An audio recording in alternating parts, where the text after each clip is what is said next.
কোরআনে কারীমে আল্লাহ রাব্বুল আলামিন বলেন, ইয়া আইয়ুহাল্লাযীনা আমানু কুতিবা আলাইকুমুস সিয়ামু কামা কুতিবা আলাল্লাযীনা মিন ক্বাবলিকুম লাআল্লাকুম তাত্তাকুন। আল্লাহ বলে, ইয়া আইয়ুহাল্লাযীনা আমানু, হে ইমানদারগণ, কুতিবা আলাইকুমুস সিয়াম, তোমাদের উপর সিয়াম মানে রোজাকে ফরজ করেছি, কামা কুতিবা আলাল্লাযীনা মিন ক্বাবলিকুম, যেমন ভাবে তোমাদের পূর্ববর্তী যারা এসেছিল তাদের উপরে আমি ফরজ করেছি, লাআল্লাকুম তাত্তাকুন, বেশি কিছুর জন্য নয়, শুধু তোমরা যেন তাকওয়া অর্জন করতে পারো, আল্লাহ ভীতি অর্জন করতে পারো, তোমরা যেন মুত্তাকি হতে পারো। এটা হচ্ছে কি সিয়াম সাধনার অন্যতম উদ্দেশ্য, ঠিক কিনা ভাইরা আমার? এরকম কয়েকটি লক্ষ্য আমি আপনাদের সামনে আলোচনা করব। সিয়াম সাধনার মাধ্যমে আমাদের কি কি লক্ষ্য এবং উদ্দেশ্য অর্জিত হবে। এক নাম্বার হচ্ছে সিয়াম মানে আল্লাহর ইবাদত করা। এজন্য একজন সায়েম ব্যক্তি যখন রোজা রাখবে তো সে আল্লাহর ইবাদত করলো রোজার মাধ্যমে। কিসের মাধ্যমে? রোজার মাধ্যমে এক নম্বরে সে আল্লাহর ইবাদত করলো। আমার কথা না ভাইরা আমার, আল্লাহ রাব্বুল আলামিন কোরআনে কারীমের মধ্যে জানাচ্ছেন, ওয়া মা খালাকতুল জিন্না ওয়াল ইনসা ইল্লা লিয়াবুদুন। আল্লাহ রাব্বুল আলামিন বলেন, আমি মানব এবং দানব, জিন এবং মানুষকে সৃষ্টি করেছি শুধুমাত্র কেবলমাত্র আমি আল্লাহ তাআলার ইবাদত করার জন্য। কার জন্য? আল্লাহর ইবাদতের জন্য। তো সিয়াম যেহেতু একটা ইবাদত, তাহলে এক নম্বরে সিয়ামের মাধ্যমে, রোজার মাধ্যমে আমাদের এক নম্বরে যেটা অর্জন হবে সেটা হচ্ছে আমরা আল্লাহর ইবাদত করতে পারবো, ঠিক কিনা ভাইরা? মানুষরা যখন কোন মানুষের প্রতি মহাব্বত আর ভালোবাসায় দুর্বল হয়ে যায় তখন চারটা কাজ করে। জোর বলেন, কয়টা কাজ করে? এক নাম্বার হলো, যার প্রতি সে দুর্বল হয় প্রথমে তার প্রতি সে আস্থাশীল হয়, ঠিক কিনা? তার প্রতি তার বিশ্বাস বেড়ে যায়। দুই নাম্বার হলো, যার প্রতি সে পাগল হয়ে যায়, মহাব্বতে উজাড় হয়ে যায়, ওই ব্যক্তির প্রতি দুই নম্বর হচ্ছে ওই ব্যক্তির প্রতি সে আনুগত্যশীল হয়ে যায়, তাকে মানতে শুরু করে দেয়, ঠিক না ভাইরা আমার?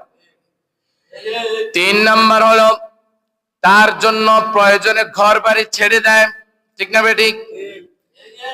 চার নাম্বার হলো, তার জন্য টাকা পয়সা যা আছে সব কিছু ব্যয় করে। শুধু তা নয়, প্রয়োজনে তার জন্য খানা পিনা বন্ধ করে দেয়, ঠিক কিনা ভাইরা?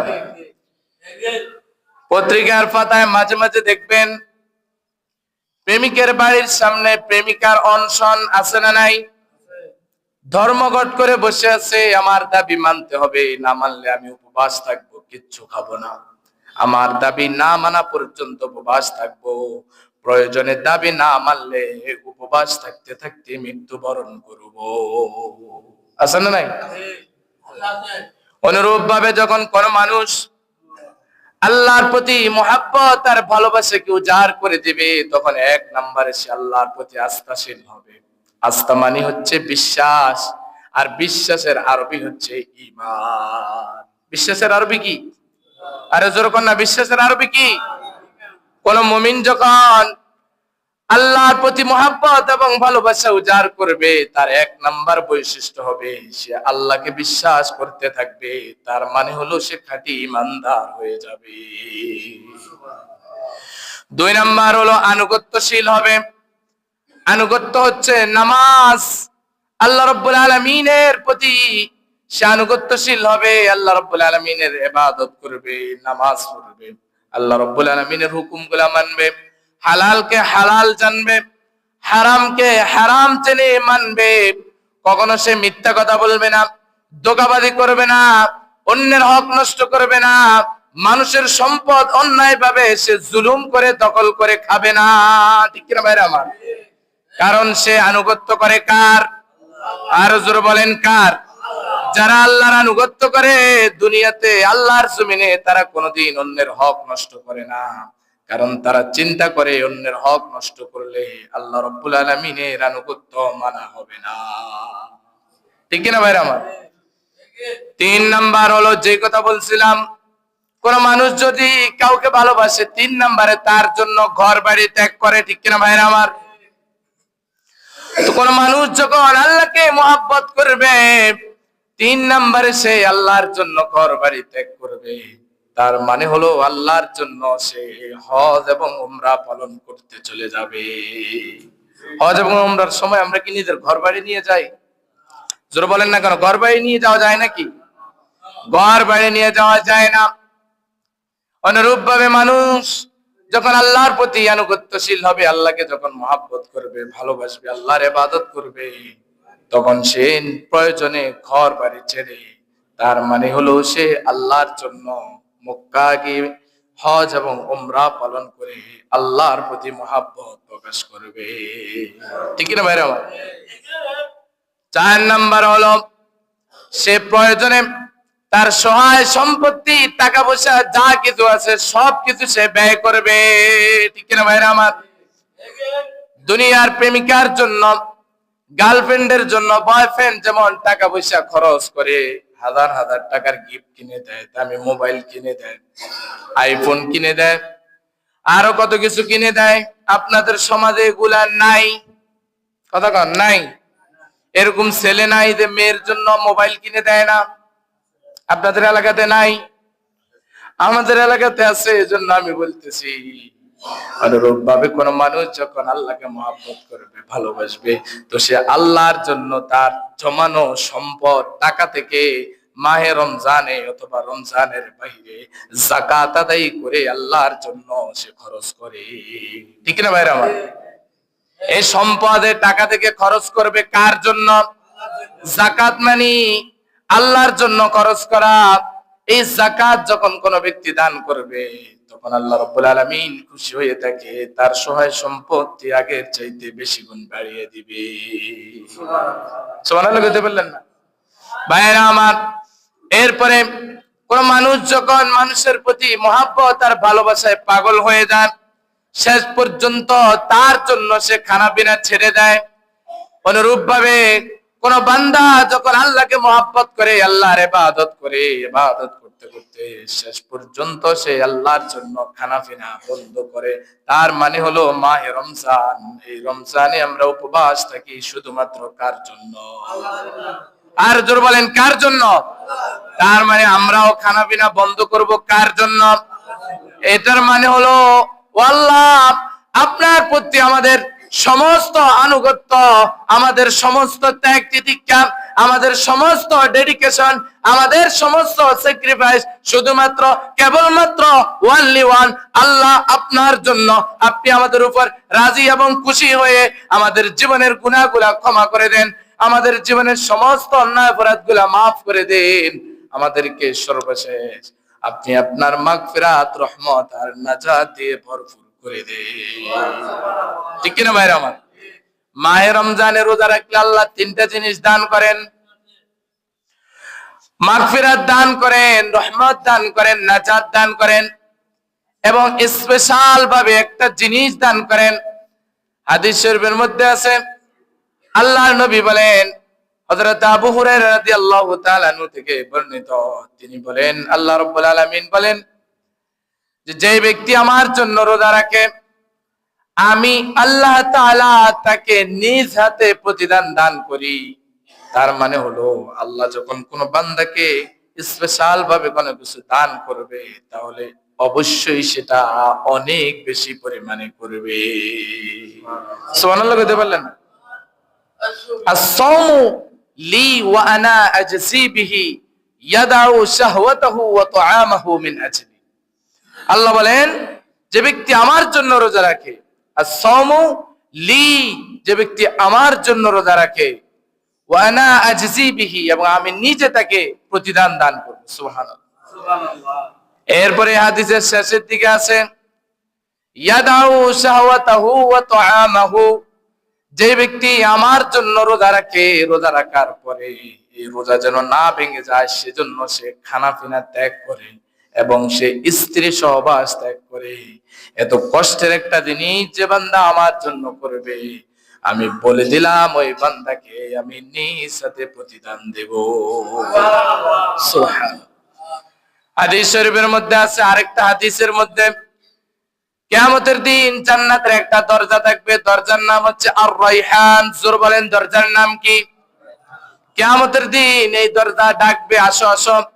দুনিয়াতে যারা রোজা রেখেছো আল্লাহর জন্য, আল্লাহকে ভয় করে, যারা অন্ধকারে ঘরের ভিতরে চুপে চুপে কোনো কিছু খাও নাই, স্ত্রীর সহবাসও করো নাই, মানুষকে দেখানোর জন্য না, শুধুমাত্র কাকে দেখানোর জন্য? আল্লাহকে দেখানোর জন্য, আল্লাহর রাজি খুশি করার জন্য, আল্লাহর সন্তুষ্টির জন্য তোমরা যারা দুনিয়াতে মাহে রমজানে খানা পিনা ত্যাগ করেছো, আজকে আসো আসো, আমি হচ্ছে আর রায়হান। আজকে শুধুমাত্র যারা দুনিয়াতে সয়েম ছিলা, রোজাদার ছিলা, তোমরা আমি আর রায়হান দরজা দিয়ে ঢুকে যাও। সুবহান। ওই দিনে দরজা শুধু সয়েমিন যারা রোজাদার তাদেরকে ডাকবে, স্পেশাল ভাবে ডাকবে। কারণ পৃথিবীতে যত ইবাদত আছে সমস্ত ইবাদত গুলা করার আগে পরে কাছাকাছি সময়ে খাওয়া যায়, মন চাইলে পানি পান করা যায়, কিন্তু শুধুমাত্র এই মাহে রমজানে সকাল থেকে সন্ধ্যা পর্যন্ত এর মধ্যখানে কোনো জিনিস খাওয়া যায় নাকি? কোন জিনিস খাওয়া যায়? এটা একটা কষ্ট। এজন্য কথায় আছে, কষ্ট করলে মিষ্টি মেলে। এজন্য যারা দুনিয়াতে কষ্ট করে রোজা রাখবে, কিয়ামতের দিন আল্লাহ রাব্বুল আলামিন তাদেরকে স্পেশাল ভাবে এই উপহার নিজ হাতে দান করবে। সুবহানাল্লাহ। তাহলে মাহে রমজানের এক নম্বর লক্ষ্য হচ্ছে কি? মাহে রমজানে সিয়ামের মাধ্যমে আমরা আল্লাহর ইবাদত করতে পারি, ঠিক কিনা ভাইরা আমার? দুই নম্বরে হচ্ছে মানুষের ভিতরে দুইটা বৈশিষ্ট্য আছে, একটু ভালোভাবে বুঝবেন। মানুষের ভিতরে কয়টা বৈশিষ্ট্য আছে? আমার দিকে একটু তাকান, সবাই বলেন মানুষের ভিতরে কয়টা বৈশিষ্ট্য আছে? দুইটা বৈশিষ্ট্য আছে। একটা বৈশিষ্ট্য হলো পশুর বৈশিষ্ট্য, আরেকটা বৈশিষ্ট্য হলো ফেরেশতাদের বৈশিষ্ট্য। ফেরেশতাদের বৈশিষ্ট্য হলো আল্লাহর ইবাদত করা। জোর বলেন কার ইবাদত করা? ফেরেশতারা মাঠে ঘাটে কাজ করে নাকি? তাদের ছেলে মেয়ে আছে, স্ত্রী কন্যা আছে, তাদের কি আর অন্য কোনো কাজ আছে?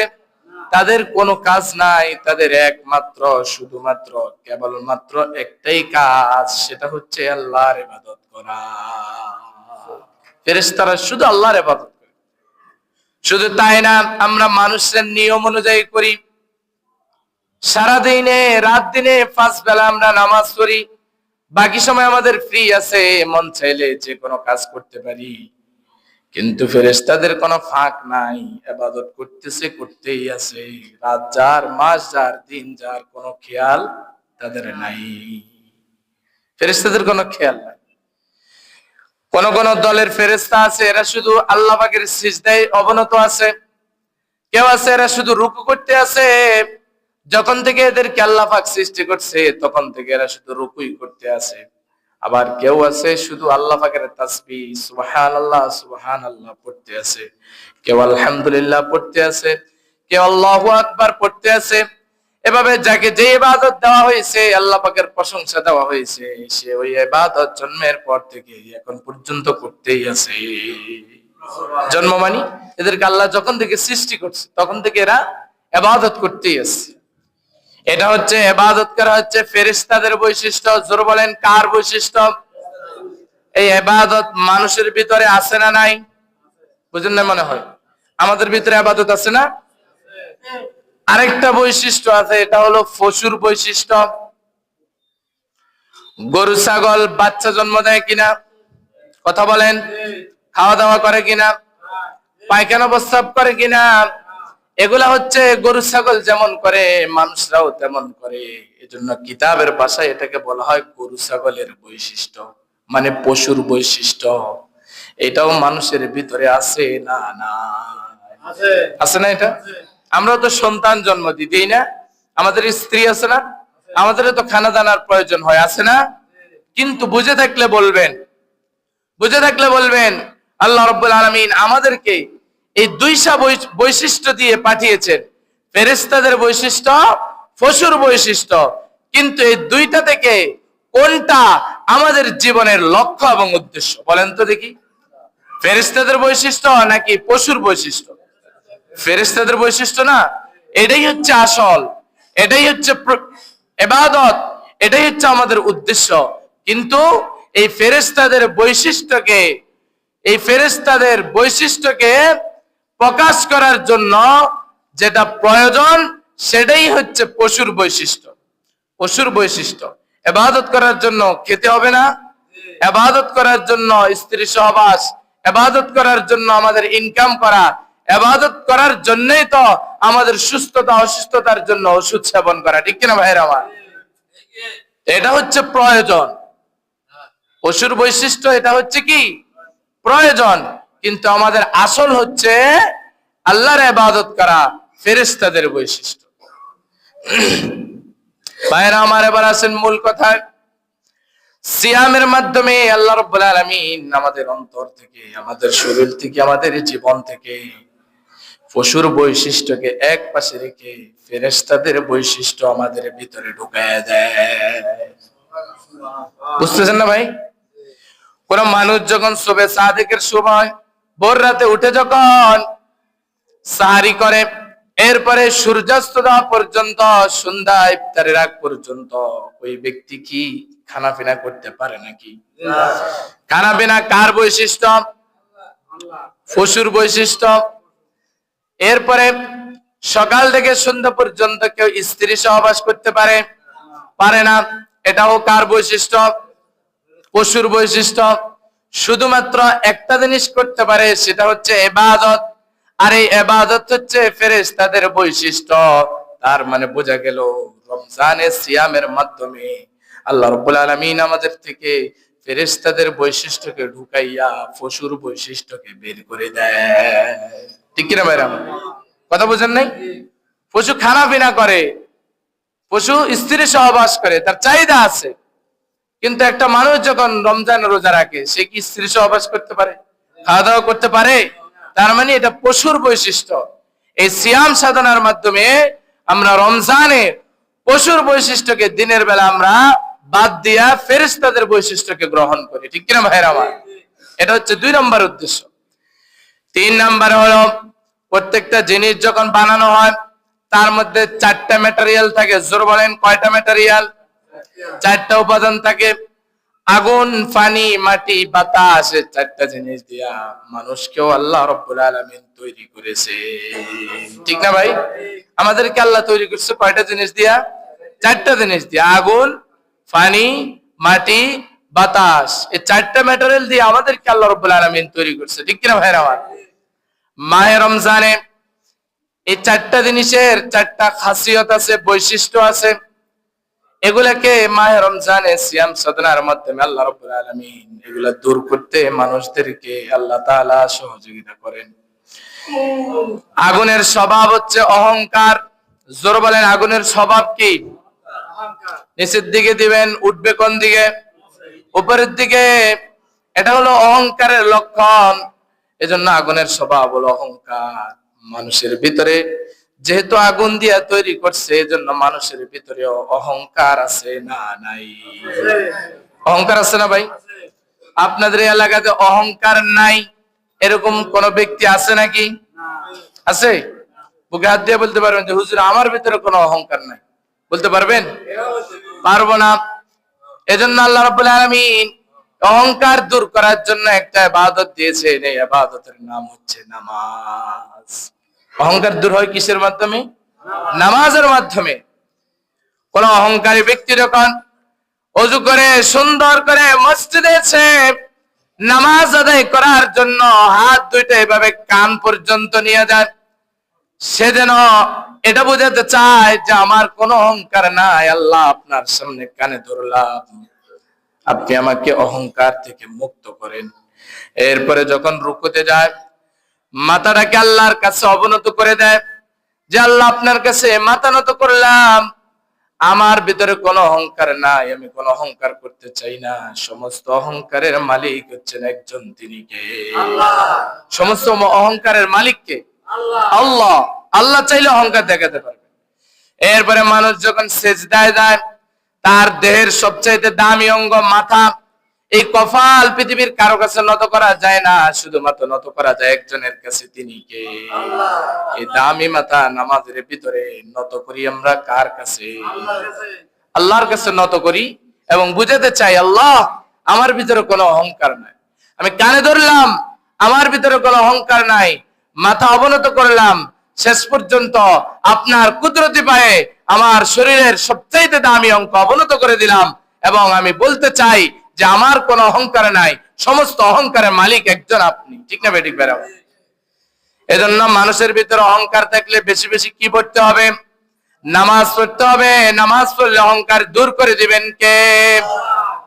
এজন্য নামাজ বেশি বেশি যে ব্যক্তি পড়বে, দেখবেন ওই ব্যক্তির ভিতরে তুলনামূলক বেনামাজের চাইতে বেশি অহংকার থাকে না। ঠিক কিনা ভাইরা আমার? অনুরূপ ভাবে এরকম আরো অনেকগুলা আলোচনা আছে যেগুলা করলে এক একটা সমস্যার সমাধান আল্লাহ রাব্বুল আলামিন ঘটায় দেয়। এই আলোচনাটুকু আমরা ইনশাআল্লাহ আগামী জুমাতে আলোচনা করব। সময় সংক্ষিপ্ততার কারণে আজকে আমরা এতটুকু আলোচনা করলাম। আল্লাহ রাব্বুল আলামিন আমাদের সবাইকে এই আলোচনাটুকু বুঝে আমল করার তৌফিক দান করুক। সকলেই পড়ি আমিন। ওয়া আলাইনা ইল্লাল বালাগ। আমরা যারা সুন্নাত পড়ি না, সুন্নাতটা পড়ি।